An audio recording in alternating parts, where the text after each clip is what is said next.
ଇଅ ଫଳା। ଆଜି ଇଅ ଫଳା ଲଗେଇକି କେମିତି ଆମେ ପଢ଼ିବା ଶିଖିବା।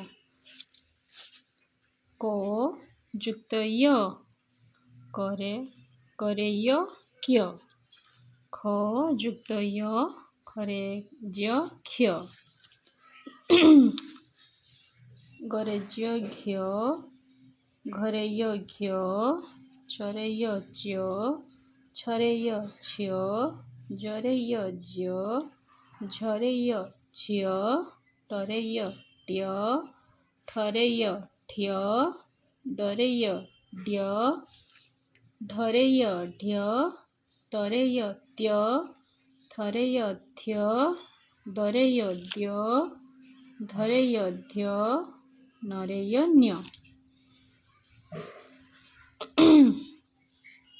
ଦନ୍ତେସ ଭରେ ୟ ସଭ୍ୟ ମରହର୍ଷ ମୁ ଖରେ ୟ ମୁଖ୍ୟ ନରହର୍ଷ ନି ତରେ ୟ ନିତ୍ୟ।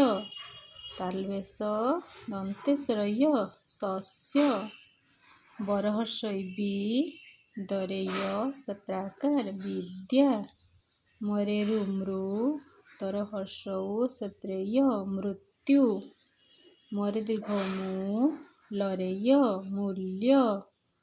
ଦନ୍ତେନର ୟ ସତ୍ରାକାର ୟ ନ୍ୟାୟ। ତାଲବେଶ ଜରେ ୟ ସତ୍ରାକାର ଶଯ୍ୟା ବରେ ଐକାର ବଇ ଦରେ ୟ ବୈଦ୍ୟ ଭରେରୁ ଭୃ ତରେ ୟ ଭୃତ୍ୟ।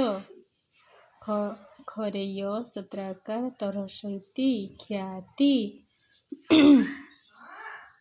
ଆ ଳ ଦନ୍ତେସର ୟ ଆଳସ୍ୟ ଅ ଦନ୍ତେସର ଅନୁସ୍କାର ସଂ ଖରେ ୟ ଅସଂଖ୍ୟ।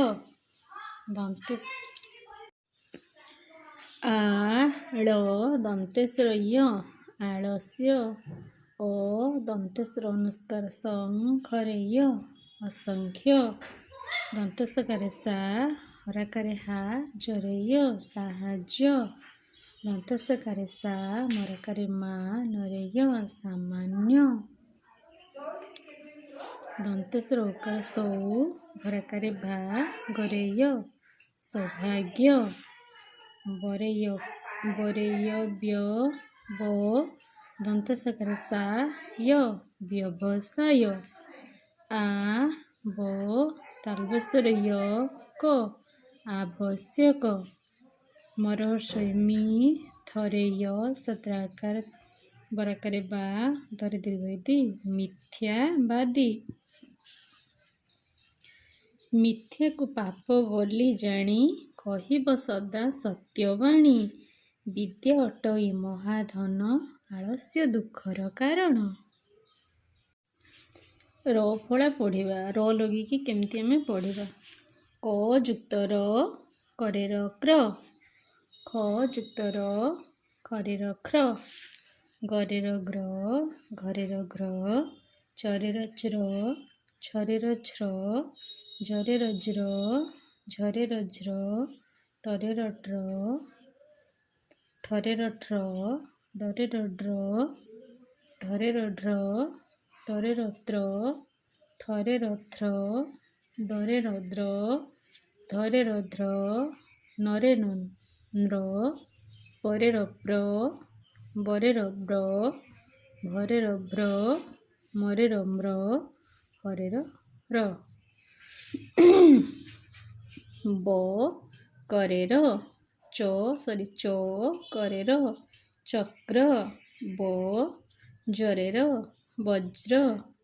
ତାଲବେଶର ର ମ ଶ୍ରମ ନରହର୍ଷ ନି ଦରେ ର ସତ୍ରାକାର ନିଦ୍ରା। ତାଲବେଶ ଦୀର୍ଘ ସି ଘରେ ର ଶୀଘ୍ର ପରେ ର ସତ୍ରହର୍ଷ ପ୍ରିୟ ପ୍ରିୟ ଗରେ ର ଗ୍ର ସତ୍ରାକାର ଗ୍ରାମ ଭରେ ର ଭ୍ର ସତ୍ରାକାର ତରାକାରିତା ଭ୍ରାତା କରେ ର ସତ୍ର ଦୀର୍ଘ କ୍ରି ଡରାକାରେ ଡା କ୍ରୀଡ଼ା ଗରେ ର ଗୃ ଧରେର ଦ୍ର ଗୃଧ୍ର ହରେର ହ୍ରଦ ହ୍ରଦ ଚରହର୍ଷଇ ଚି ତରେର ଚିତ୍ର। କେମିତି ପଢ଼ିବେ ଜାଣିପାରିଲେ। ବରହର୍ଷଇ ବି ତାଲବେଶର ର ସେତ୍ରାକାର ମ ବିଶ୍ରାମ। ପରେର ପ୍ର ତାଲବେଶର ଅନୁଷ୍କାର ସଂ ଦନ୍ତେଶ ଆକାରେ ସା ପ୍ରଶଂସା। ଦନ୍ତେଶ ମରହର୍ଷଉ ମୁ ଧରେର ସମୁଦ୍ର। ଦନ୍ତେଶ ହ ଦନ୍ତେଶର ସ୍ର ସହସ୍ର। ପ ରରହର୍ଷଇ ରି ତାଲବେଶର ର ମ ପରିଶ୍ରମ। ପରେର ପ୍ର ଜରାକାରେ ଯା ପୋ ତରହର୍ଷଇ ତି ପ୍ରଜାପତି। ନ ଦରିଦୀର୍ଘଇ ଦି ନଦୀ ଦନ୍ତେଶର ର ତ ନଦୀ ସ୍ରୋତ। ତରାକାରେ ତା ମରେର ମ୍ର ତାମ୍ର। ପରାକାରେ ପା ତରେର ତ୍ର ତାମ୍ର ପାତ୍ର। ଏମିତି ପଢ଼ିବେ। ପ୍ରଜାପତିଟି ହରସରେ ବସିଛି ଫୁଲର ଉପରେ। ପରିଶ୍ରମ କର ପ୍ରତି ଦିବସ କଦାଚ ନ ହୋ ଆଳସ୍ୟ ବଶ।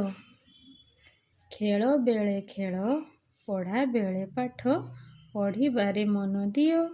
ମିଠା କଥା କହି ମନ ମୋହିଲେ ଜଗତର ହେବ ପ୍ରିୟ।